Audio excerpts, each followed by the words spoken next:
அஸ்ஸலாமு அலைக்கும் வரஹ்மத்துல்லாஹி வபரகாத்துஹு.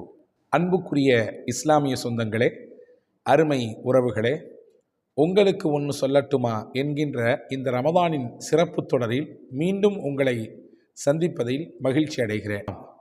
அதுதான் நம் எல்லோருடைய தேவை, நம்முடைய சிரமம், நம்முடைய நெருக்கடி, நமக்கான ஆசை, நமக்கான கனவு, இதையெல்லாம் நிறைவேற்றுவதற்கு மிகப்பெரிய ஒரு உந்து சக்தியாக, மிகப்பெரிய ஒரு வழித்தடமாக இருக்கக்கூடிய ஒன்றை பற்றி தெரிந்து கொள்ளப் போகிறோம். அன்பு பெருமக்களே, நபிகளார் ஸல்லல்லாஹு அலைஹி வஸல்லம் அன்னவர்கள் சஹாபாக்களிடத்தில் கேட்கிறார்கள். ஜாபிர் இப்னு அப்துல்லா ரலியல்லாஹு தஆலா அன்ஹு என்ற சஹாபி இந்த ஹதீதை அறிவிப்பு செய்கிறார்கள். அலா அதுல்லுக்கும் அலா மா யுன்ஜீக்கும் மின் அதுவிக்கும். நான் உங்களுக்கு ஒன்று சொல்லித் தரட்டுமா? உங்கள் எதிரிகளிடத்திலிருந்து உங்களை அது காக்கும்.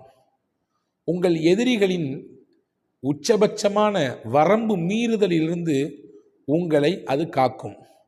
ரெண்டாவது ரசூலுல்லாஹ் சொன்னாங்க, வயதரு லக்கும் அர்ஸாக்கக்கும். உங்களுக்கான ரிஸ்கை அது இழுத்து கொண்டு வந்து உங்களிடத்தில் சேர்க்கும். எதிரிகள் தொந்தரவு, எதிரிகளின் ஆபத்து, எதிரிகளிடத்தில் ஏற்படக்கூடிய இடையூறு, இதையெல்லாம் தடுத்து நிறுத்தும். உங்களுக்கான ரிஸ்க் எதுவோ அதை உங்கள் கரங்களிலே கொண்டு வந்து சேர்க்கும். இதை உங்களுக்கு சொல்லட்டுமா? அது என்ன என்று உங்களுக்கு சொல்லித் தரட்டுமா என்று கேட்டுவிட்டு நபிகள் பெருமானார் ஸல்லல்லாஹு அலைஹி வஸல்லம் அன்னவர்கள் சொன்னார்கள், ததுஊனல்லாஹ ஃபீ லைலத்திக்கும் வ நஹாரிக்கும். உங்கள் இரவு பகல், உங்கள் நாட்களில், நீங்கள் சந்திக்கும் இரவில் பகலில் அல்லாஹுவிடத்தில் அதிகமாக கையேந்துங்கள், துஆ செய்யுங்கள், அவனிடத்திலே பிரார்த்தனை செய்யுங்கள். ஃபஇன்ன துஆ சிலாஹுல் மூமின். நிச்சயமாக துஆ என்பது, பிரார்த்தனை என்பது ஒரு மூமினின் பேராயுதம். அதை வைத்து எதிரிகளை வீழ்த்த முடியும், எதிரிகளிடத்திலிருந்து ஏற்படக்கூடிய ஆபத்துகளை முறியடிக்க முடியும். உங்களுக்கானதை உங்கள் கரங்களிலே கொண்டு வந்து சேர்ப்பதற்கு அந்த துஆ என்கின்ற ஆயுதம் மட்டுமே போதுமானது என்றார்கள் நபிகளும் பெருமானார் ஸல்லல்லாஹு அலைஹி வஸல்லம். அன்பு பெருமக்களே, நம்மை படைத்தவனோடு நாம் முறையிடுவதற்குரிய மிகச்சிறந்த வழி துஆ என்ற ஒன்று மட்டும்தான். துஆவின் வழியாக நம்மை படைத்தவனிடத்திலே நாம் பேசுகிறோம். நம் கஷ்டங்களை, மனக்குமுறல்களை, நம்முடைய சிரமங்களை, நம் தேவைகளை அவனிடத்திலே உரிமையோடு சொல்கிறோம். அதை சொல்வதை, நம் சிரமங்களை அவனிடத்திலே முறையிடுவதை அவன் ஆனந்தத்தோடு ஏற்றுக்கொள்கிறான். அதற்கு பதில் கொடுப்பதற்கு தயாராகிறான். அல் குர்ஆன் ஷரீஃபிலே அல்லாஹ் சொல்லுகிறான், வஇதா ஸஅலக இபாதி அன்னி ஃபஇன்னி கரீப். என்னுடைய அடியார்கள் என்னை பற்றி நபியே உங்களிடத்தில் கேட்கிறார்கள், நீங்கள் சொல்லுங்கள், இன்னி கரீப், நான் ரொம்ப சமீபத்தில் இருக்கிறேன், ரொம்ப பக்கத்தில் இருக்கிறேன், நான் அடியார்களுக்கு ரொம்ப பக்கத்தில் இருக்கிறேன். உஜீபு தஅவத தாஇ இதா தஆனி.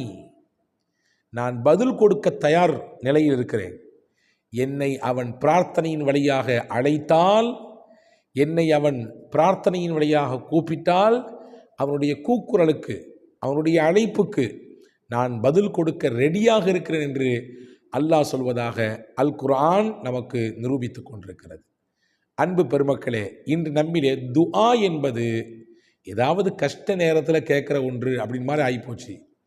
ஏதாவது சங்கடம், ஏதாவது பிரச்சனை, ஏதாவது ஒரு நெருக்கடி, ஏதாவது ஒரு மனக்குழப்பம், ஏதாவது ஒரு கஷ்டம் சொன்னால் அப்போ மட்டும்தான் கையை உயர்த்தணும் படைச்சவன்ட்ட அப்படின்ற மாதிரி ஒரு சிந்தனை இருக்குது. ஆனால் அதுவல்ல.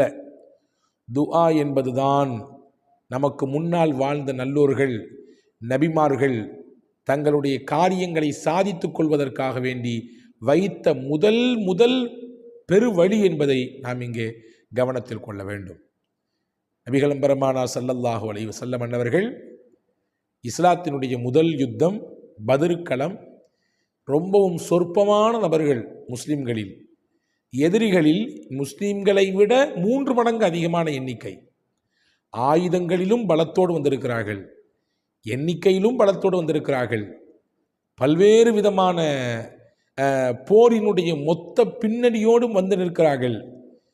இங்கே முஸ்லிம்கள் சஹாபா பெருமக்கள் குறைவான எண்ணிக்கை, உடைந்து போன வாட்கள், உடைந்து போன கேடயங்கள், சொல்லப்போனால் காய்ந்த வயிற்றோடு நோன்பு காலத்திலே பசியோடு நிற்கிறார்கள். அங்கே ஒட்டகங்கள் அறுத்து விருந்து போடப்படுகிறது. நல்ல உற்சாகமான சாப்பாடு, மது பரிமாறப்படுகிறது.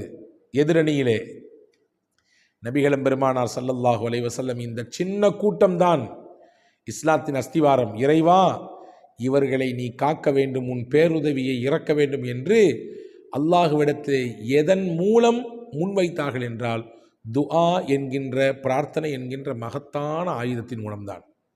அலி ரலியல்லாஹு சொல்லுவாங்க, போர் நடந்துக்கிட்டு இருக்கிறோம், நான் ரசூலுல்லா இருக்கிற கூடாதுறதை நான் ஒரு தடவை வேகமாக பார்த்தேன். ரசூலுல்லாக்கு எதுவும் ஆகிடக்கூடாது, ஏதாவது பிரச்சனை வந்துடக்கூடாதுன்னு சொல்லி வேகமாக நான் பார்த்தேன். பார்த்தால் ரசூலுல்லா சஜிதா செய்த நிலையிலே, தலையை கொண்டு பூமியில் வைத்த நிலையிலே, யா ஹய்யு யா கையூம், யா ஹய்யு யா கையூம், இந்த வார்த்தையை மடக்கி மடக்கி மடக்கி மடக்கி சொல்லி அப்படியே ஒரு தழுதழுத்த குரலிலே அல்லாஹுவிடத்திலே முறையிட்டு கொண்டிருந்தார்கள். நான் போயிட்டேன், கொஞ்ச நேரம் போர் நடந்துச்சு, மறுபடியும் வந்தேன், ரசூலுல்லாக்கு எதுவும் எப்படி இருக்காங்கன்னு பார்த்துருக்கலான்னு சொல்லி. அதே நிலையில் ரசூலுல்லா சஜிதாவில் இருந்து கொண்டு யா ஹய்யு யா கையூம் சொல்லி துவா செஞ்சுட்டு இருந்தாங்க. மறுபடியும் போனேன், அடுத்து கொஞ்ச நேரம் கழித்து வந்தேன், அதே நிலையில் ரசூலுல்லாவை பார்த்தேன், துஆவிலேயே இருந்தார்கள். வல்ல ரஹ்மான் அல்லாஹ் நபியினுடைய அந்த துஆவின் பரக்கத்தினாலே, பிரார்த்தனையின் பரக்கத்தினாலே போரிலே வெற்றியை கொடுத்தான் என்று ஹஸரத் அலி ரலியல்லாஹு அன்ஹு சொல்வார்கள். அன்பர்களே, இன்றைக்கு உலகெங்கிலும் இஸ்லாத்திற்கு எதிரான ஒரு வலை வீசப்பட்டிருக்கிறது. உலகெங்கிலும் முஸ்லிம்களுக்கு எதிராக பல்வேறு விதமான நெருக்கடிகளும் சூழ்ச்சி வலைகளும் பின்னப்பட்டு கொண்டிருக்கிறது. இந்த நேரத்திலே இந்த நிலையை சமாளிப்பதற்கு நம்மிடத்தில் இருக்கக்கூடிய மிகப்பெரிய ஆயுதம் வல்ல அல்லாஹ்விடத்திலே கையேந்தி நாம் கண்ணீர் விட்டு துஆ செய்வது மட்டும்தான். அதுதான் பிரதானம் என்பதை நாம் இங்கே கவனத்தில் கொள்ள வேண்டும். எனவேதான் நபிகள் உங்கள் எதிரிகளை எதிர்கொள்வதற்கான வழியை சொல்லித் தரட்டுமா என்று கேட்டுவிட்டு துஆதான் அது பிரதான இடம் பிடிக்கிறது என்று சொல்லித் தருகிறார்கள்.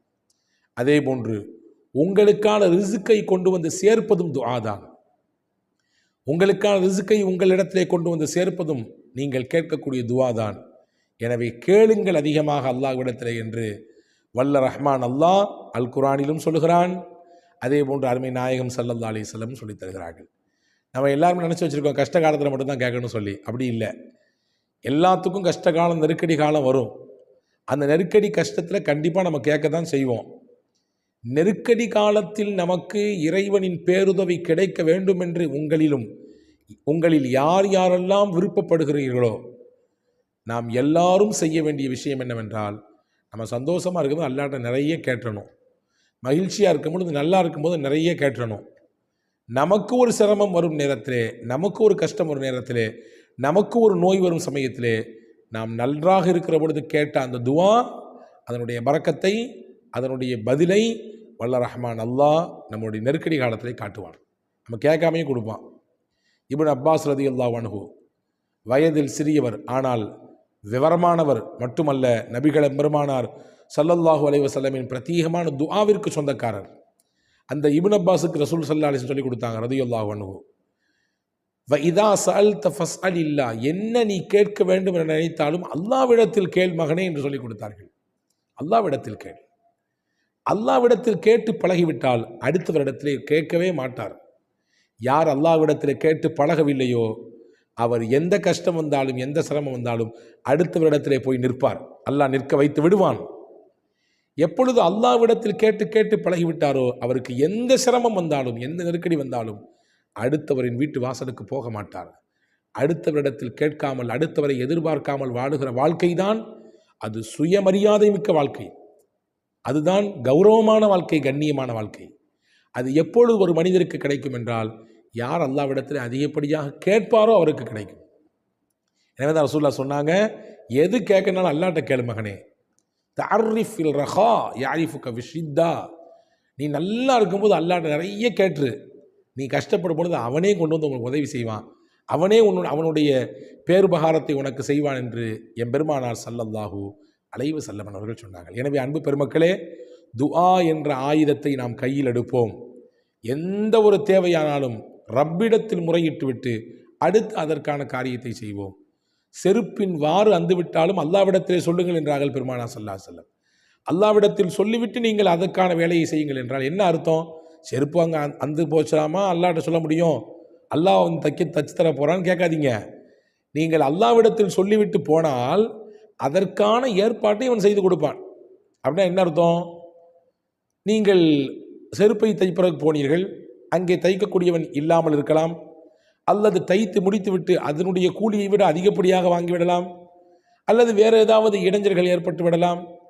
எனவே ரப்பிடத்தில் முதலில் முறையிடுங்கள். சின்ன காரியம் என்று நினைக்காதீர்கள். சின்ன காரியமோ பெரிய காரியமோ அவனிடத்தில் முதலில் சொல்லிவிட்டு அவனிடத்திலே முதலில் பிரார்த்தனை வழியாக முறையிட்டு விட்டு அடுத்து உங்கள் காரியத்தை செய்தால் அந்த காரியங்கள் லேசாக்கப்படும். எனவே அதை நீங்கள் நாம் எல்லோரும் இதை கருத்தில் கொள்வோம். துஆ செய்யக்கூடிய சமயத்திலே நாம் எடுக்கக்கூடிய முக்கியமான விஷயம் அன்து மூக்கினூன பில் இஜாபா, நிச்சயம் அல்லாஹ் பதில் தருவான் என்ற எண்ணத்தில் துஆ செய்யுங்கள். அதோடு மட்டுமல்லாமல் துஆ செய்துவிட்டு நீங்கள் எனக்கு வேக வேகமாக கிடைக்கணும்னு சொல்லி அவசரப்படாதீங்கன்னு நாங்கள் ரசூலுல்லாஹ். நீங்கள் துஆ செய்வது தான் உங்கள் வேலை, தருவது அல்லாஹ்வின் வேலை. அவசரப்படக்கூடாது. நான் கேட்டுட்டேன், எனக்கு கிடைக்கவே இல்லை, எல்லாத்துக்கும் கிடைச்சிருக்கு, எனக்கு கிடைக்கல என்று ஒருவர் அப்படியே புலம்பி தள்ளி கொண்டிருந்தார். அவருக்கு வர வேண்டியதும் வராமல் போய்விடும். எனவே துஆ செய்யும் பொழுது நம்பிக்கையோடு செய்ய வேண்டும். அல்லாஹ் தருவான் என்ற நம்பிக்கை. துஆ செய்துவிட்டு பொறுமையாக இருக்க வேண்டும். நிச்சயம் அல்லாஹ் தருவான். நீங்கள் அதை சொல்லி காட்டிக்கொண்டே அவசரப்பட்டு கொண்டே இருக்கக்கூடாது என்பதையும் பெருமானார் ஸல்லல்லாஹு அலைஹி வஸல்லம் சொல்லித் தந்தார்கள். எனவே எதிரிகளை எதிர்கொள்வதற்கும் நமக்கான ரிஸ்கை இழுத்து கொண்டு வருவதற்கும் நம் தேவைகள் நிறைவேறுவதற்கும் துஆ என்கின்ற ஆயுதம்தான் மிகச்சிறந்தது என்பதை பெருமானார் இந்த ஹதீஸிலிருந்து நமக்கு சொல்லித் தருகிறார்கள். வல்ல ரஹ்மான் பேணி பின்பற்றி நடக்கக்கூடிய நல்ல பாக்கியத்தை உங்களுக்கும் எனக்கும் எல்லா மக்களுக்கும் தரட்டும். வஸலாம். அஸ்ஸலாமு அலைக்கும்.